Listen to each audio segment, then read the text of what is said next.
Ako po si Gladys Pahimula.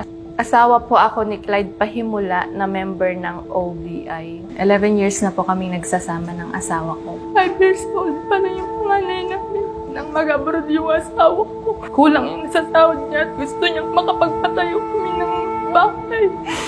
Nag-abroad siya sa Japan as a welder.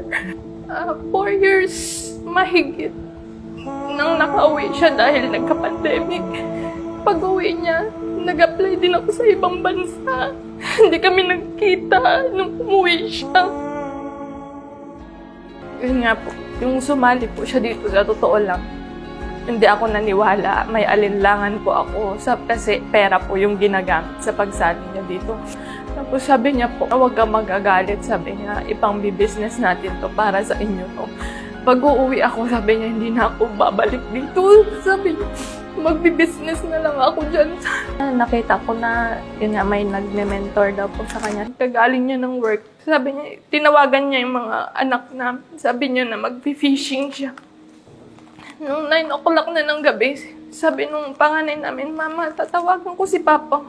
Mag-good night lang kami. Nagre-ring yung cellphone niya pero hindi niya na nasagot. Nakatanggap ako ng tawag. Huwag daw ako mabibigla. Patay na daw yung asawa ko dahil nalunod lang. Sabi ko, ang galing niya lumangoy. Paano siya malulunod?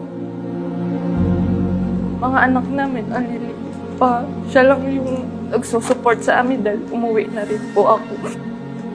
Yung pag-aaral nila, paano? Wala nang ibang tutulong sa akin. Bala ko po sana ulit mag-abroad. Nagpaalam ako sa mga anak.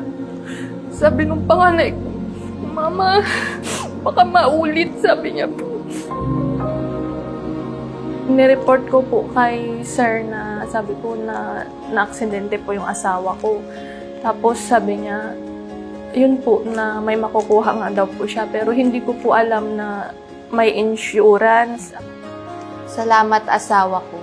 Salamat mahal kong Clyde. Kahit nasa Japan ka at nagtatrabaho, inisip mo pa din ang protection mo at protection ng pamilya mo. Kumuha ka pa din ng OBI Cellpro.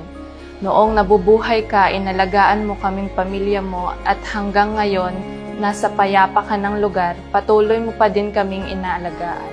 Ilalagay ko po sa account ng mga anak ko kasi pinagawaan ko po talaga sila ng account nila. Doon po sa pag-aaral nila. Wala naman ibang tutulong sa akin kung hindi ako na lang.